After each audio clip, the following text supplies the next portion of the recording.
नमस्कार, आवाज समाचार देख रहे हैं आप और आपके साथ मैं हूं स्मिता अर्शाल। वक्त हो गया 4 बजे की तमाम अहम और बड़ी खबरों का, जिस पर करेंगे नजर। लेकिन उससे पहले नजर इस वक्त की हेडलाइंस पर।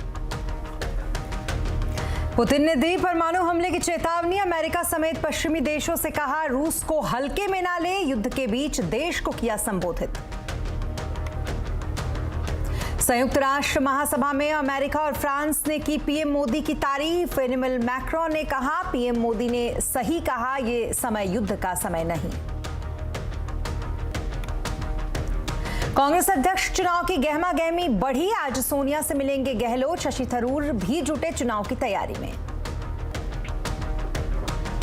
नवरात्रि से पहले चनिया चोली की शॉपिंग जोरों पर। अहमदाबाद में इस साल कपड़ों का नया ट्रेंड। विदेशों से भी आ रही है जोरदार डिमांड। बसंती घोड़ा बैठी है, समझे यादव, और घोड़ा दौड़ा रहे, कर घोड़ा दौड़ा रहे। हमका कहीं भागो के घोड़ा निकले कुर्सी में ना आ जाए। हमरे बगल में चाचा बैठे रहे, कहीं बैठो मनोहर सनीमा है। अरे हमका तो का मालूम सनीमा है, हमका मालूम सनीमा है, घोड़ा तो नहीं मालूम सनीमा है।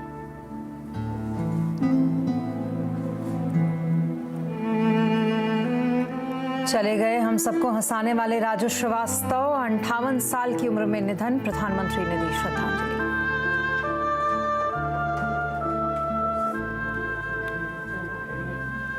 बुलेटिन की शुरुआत पुतिन की खबर के साथ करेंगे, क्योंकि यूक्रेन के साथ जंग के बीच रूस के राष्ट्रपति व्लादिमीर पुतिन ने पश्चिमी देशों को परमाणु हमले की चेतावनी दी है। पुतिन ने कहा है कि अगर रूस की अखंडता पर आंच आई तो वो हर तरीके से इससे निपटेंगे।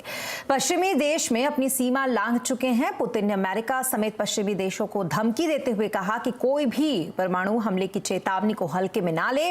उन्होंने ये भी कहा कि परमाणु हमले की चेतावनी कोई ड्रामा नहीं है।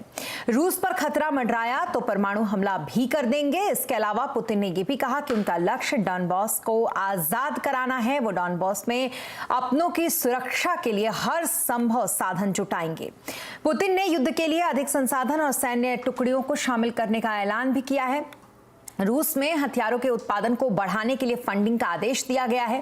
पुतिन ने 3 लाख रिजर्व सैनिकों को इकट्ठा करने का आदेश दिया है। रूस की चेतावनी के बीच आज अमेरिका के राष्ट्रपति Joe Biden UN general assembly को संबोधित करेंगे। पूरी दुनिया की निगाहें अब बाइडेन के भाषण पर टिकी हैं।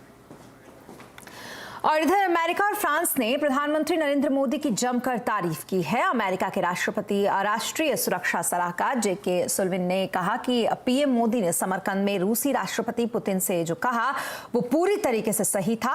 अमेरिका इस बयान का स्वागत करता है। तो वहीं फ्रांस के राष्ट्रपति एनिमल मैक्रोन ने कहा कि यूएन जनरल असेंबली में पीएम मोदी की उन्होंने तारीफ की। मैक्रोन ने कहा कि पीएम मोदी ने समरकंद में पुतिन से सही कहा था कि यह समय युद्ध का नहीं है, यह समय पश्चिम से बदला लेने का या फिर पश्चिम का विरोध करने का नहीं है। दरअसल पीएम मोदी ने समरकंद में एससीओ समिट में द्विपक्षीय बैठक के दौरान पुतिन से बातचीत के दौरान कहा था कि यह युद्ध का समय नहीं है, हमें इस बारे में बात करनी होगी और हम शांति कैसे स्थापित करें इस बारे में भी बात करनी होगी।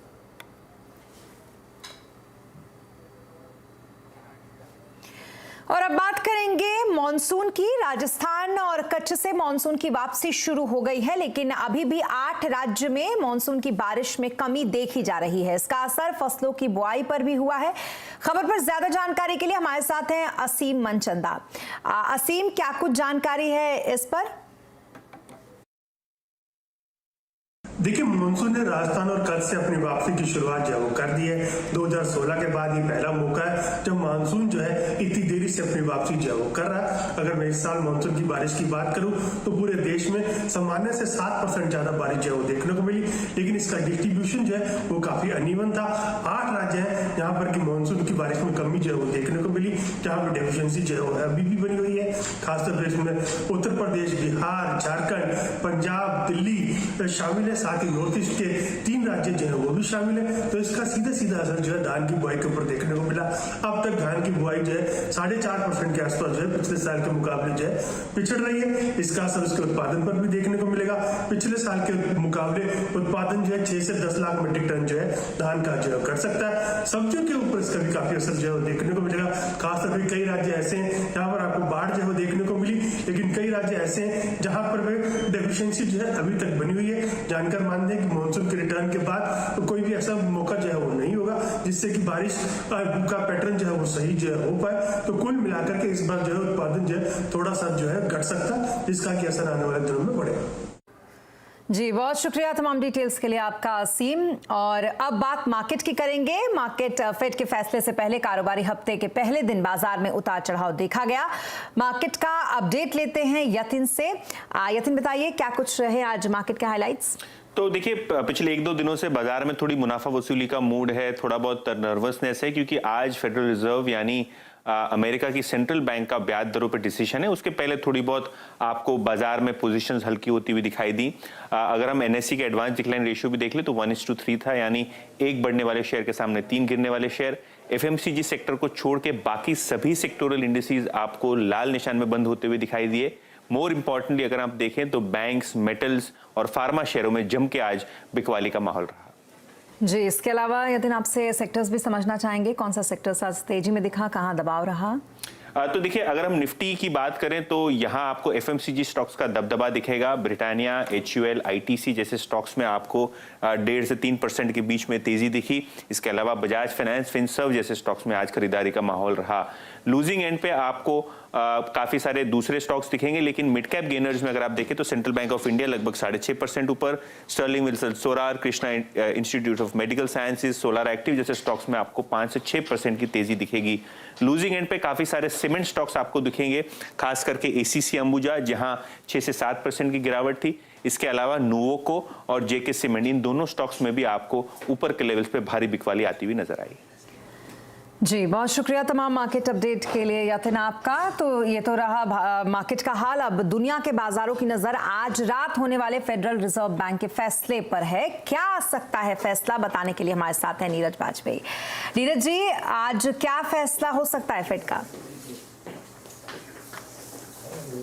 देखिए 75 बेसिस पॉइंट या 0.25% तो गिवन है, ये तो मान के चलिए हुई। थोड़ी बहुत डिबेट इस बात पे हो रही कि क्या इससे ज़्यादा हो सकता है, क्या फेड फ्रंट लोडिंग कर सकता है, क्या 1% हो सकती है क्या?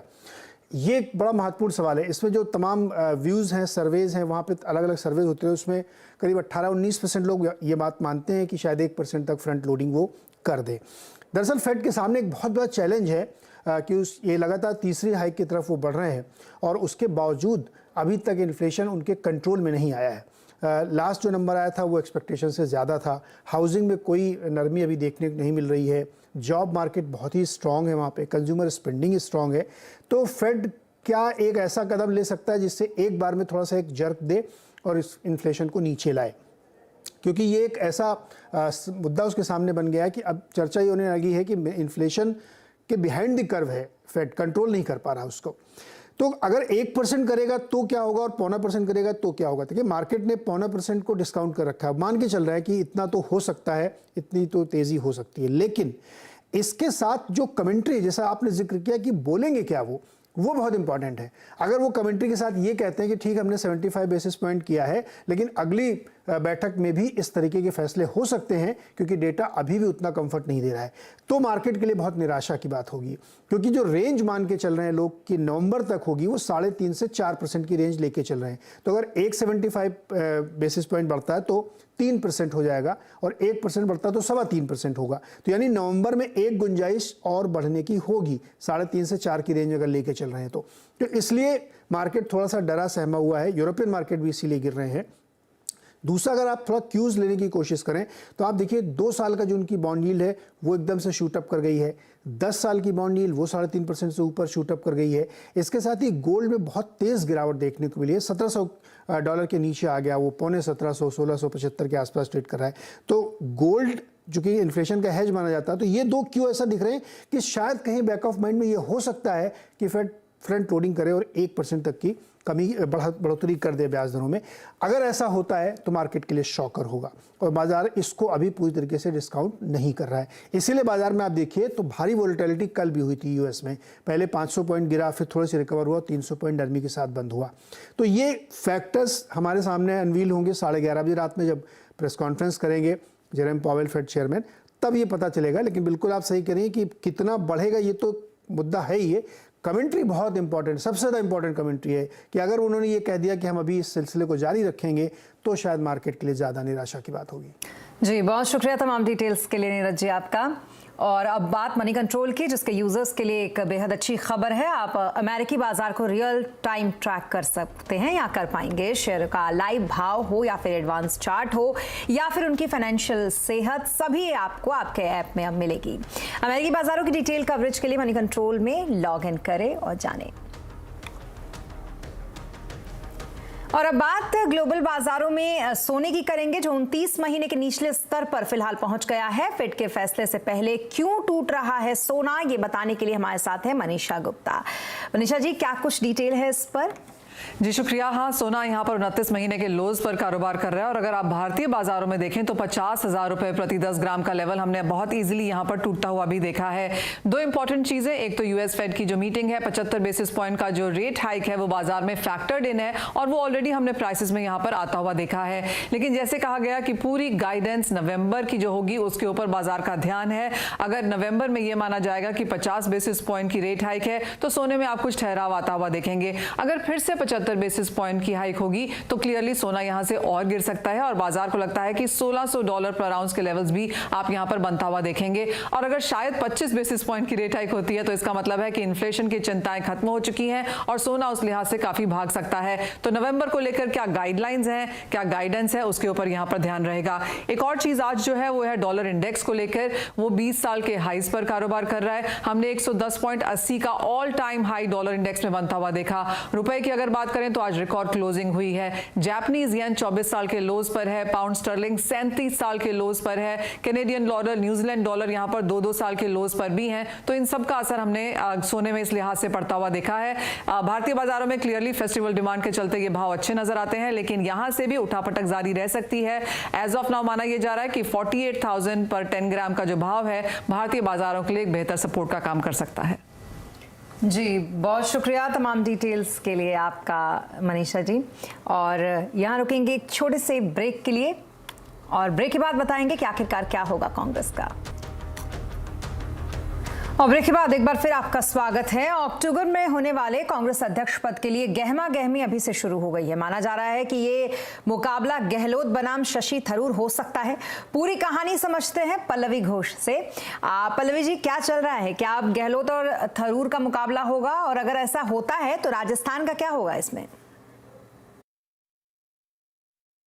24 तारीख से नामांकन भरना शुरू हो जाएगा और ऐसे में पता चल जाएगा कि कौन कौन कांग्रेस के नेता हैं जो चुनाव लड़ेंगे। सबसे पहले जो नाम आ रहा है वो है अशोक गहलोत का। अशोक गहलोत ने साफ कर दिया है कि वो कोशिश करेंगे कि राहुल गांधी अध्यक्ष बने, लेकिन अगर वो नहीं बनते हैं तो ऐसे में वो नामांकन पत्र भरने के लिए तैयार हैं। लेकिन सबसे बड़ा सवाल इस समय ये भी है कि क्या राजस्थान के मुख्यमंत्री वो बने रहेंगे। देखिए, कांग्रेस के संविधान में ऐसा कोई नहीं लिखा गया है कि एक अध्यक्ष मुख्यमंत्री नहीं बन सकते हैं। इस बात का सहारा अशोक गहलोत बिल्कुल ही लेंगे, उनके समर्थक भी लेंगे। लेकिन क्या ये उनके लिए मुमकिन होगा, क्योंकि बतौर अध्यक्ष उनको पार्टी को एकजुट रखना पड़ेगा। जितने बाकी विरोधी दल हैं उन सबसे बातचीत भी करनी पड़ेगी और 2024 की तैयारी शुरू भी करनी पड़ेगी। लेकिन साथ ही साथ राजस्थान में चुनाव बहुत दूर नहीं है, 1 साल बाद चुनाव होना है। तो क्या अध्यक्ष पद का काम प्लस मुख्यमंत्री का काम दोनों एक साथ अशोक गहलोत निभा पाएंगे? सचिन पायलट और उनके समर्थकों को ये उम्मीद ज़रूर है कि अगर अशोक गहलोत केंद्र में आ जाते हैं तो उनका सपना पूरा होगा, यानी कि सचिन पायलट मुख्यमंत्री बनेंगे। साथ ही साथ शशि थरूर भी आज दिखे गए कांग्रेस मुख्यालय में। उन्होंने इलेक्शन ऑफिस में जाकर इलेक्टोरल लिस्ट या वोटर्स लिस्ट है वो भी देखा। मुझे लगता है 26 तारीख से जब नवरात्र शुरू होंगे उस समय नॉमिनेशन पत्र भरे जाएंगे और तभी कोई क्लैरिटी मिल जाएगा कि कौन कौन लोग चुनाव लड़ रहे हैं। जी, बहुत शुक्रिया तमाम डिटेल्स के लिए आपका, पल्लवी जी। और अब बात चनिया चोली की। नवरात्रि में चनिया चोली और केडीयू यानी कि पुरुषों की गरबा पोशाक की शॉपिंग का जो अपना मजा है वो तो है ही। इस साल चनिया चोली और केडीयू की डिमांड भी जोरों पर है। इस बार अहमदाबाद में हेरिटेज लुक की जबरदस्त डिमांड है, देखिए इस रिपोर्ट में। ये है अहमदाबाद की ममता। इन दिनों ये नवरात्रि के लिए ड्रेस की शॉपिंग कर रही हैं। कई स्टोर्स देखने के बाद उन्होंने अपने लिए खास तरह की चनिया चोली पसंद की है। मेरा फोकस इसमें इस बार मतलब थोड़ा बांधनी और हेरिटेज लुक उसमें रहेगा। हम लोग जब घूमते हैं तो ये जो चनिया जो घूमता है ना, तो ये 15 से 20 मीटर का घेर इसमें होता है, जो इसकी स्पेशलिटी है। तो मजा आ जाती है, वो देखकर भी इतना सुंदर लगता है एकदम। इस साल जो चनिया चोली ट्रेंड में हैं, उनमें bandhani, gamthi, leheriya, Kutchi work, Rabari dress, heritage blouse, fusion blouse और हैंडवर्क चनिया शामिल है। एक अच्छी चनिया चोली आपको 1000 रुपए से लेकर 1.5 लाख रुपए तक में मिल जाएगी। तो केडीयू की कीमत भी 1000 रुपए से शुरू होकर 50,000 रुपए तक जाती है। गुजरात की चनिया चोली की विदेशों में भी काफी अच्छी डिमांड है। पिछले 2 years because of the Covid response market में भी कम था, और लेकिन हमारा यूएस का क्लाइंट्स से तो हमारा रिस्पांस तो वैसा ही था जैसे अभी भी है, वैसा ही ईच एंड एवरी ईयर हमारा रिस्पांस अच्छा ही रहा है सबका। चनिया चोली किसी एक जगह पूरी तरह नहीं बनती। उसमें मोती का काम कहीं होता है तो सिलाई कहीं। इस तरह कई हाथों से गुजरकर एक सेट पूरा होता है। नवरात्रि में गरबा के अच्छे स्टेप के साथ साथ अगर आपके पास अच्छी चनिया चोली और कुर्ता हो तो सबकी निगाहें आपके ऊपर ही टिकी रहेगी। इसीलिए गुजरात के खिलैया हर साल ड्रेसिंग के ऊपर विशेष ध्यान देते हैं। केतन जोशी, अहमदाबाद। और भारतीय कॉमेडी जगत के सरताज राजू श्रीवास्तव का आज दिल्ली के एम्स में निधन हो गया। करीब 42 दिन से वो दिल्ली एम्स में जिंदगी की जंग लड़ रहे थे, लेकिन आज सुबह 10 बजे उन्होंने अंतिम सांस ली। कार्डियक अरेस्ट की वजह से उन्हें दिल्ली एम्स में भर्ती कराया गया था। इलाज के दौरान ही पता चल गया था कि उनके दिल के हिस्से में 100% ब्लॉकेज है, जिसकी वजह से 42 दिनों से अस्पताल में इलाज चल रहा था। लेकिन आज जिंदगी की वो जंग हार गए और इस दुनिया को उन्होंने अलविदा कह दिया। प्रधानमंत्री नरेंद्र मोदी और यूपी के मुख्यमंत्री योगी आदित्यनाथ समेत कई बड़ी हस्तियों ने राजू के निधन पर शोक जताया है।